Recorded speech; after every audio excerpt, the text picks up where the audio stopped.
1986 වසරේ ලංකා සීනි සමාගමට අනුබද්ධව සෙවණගල සීනි කර්මාන්ත ශාලාව ආරම්භ කරන්නේ මෙරට සීනි අවශ්‍යතාවයේ 100% දේශීයව සපුරා ගැනීමේ අරමුණින්.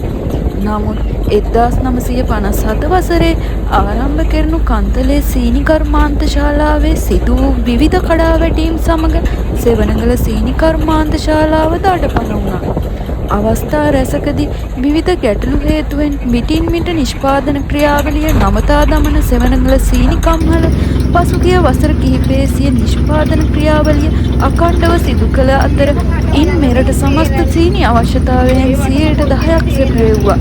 මේ වන විට සෙවණගල සීනි කර්මාන්ත ශාලාව ආශ්‍රිතව අක්කර 25000කට අධික ප්‍රමාණයක් උප්වගා කරන අතර ගොවීන් චෝදනා කරන්නේ අක්‍රමවත් පරිපාලනය හේතුවෙන් සෙවණගල සීනි කර්මාන්ත ශාලාව වැසී යාමේ අවදානමක් මේ වන විට මතුවෙමින් ඇති බවයි.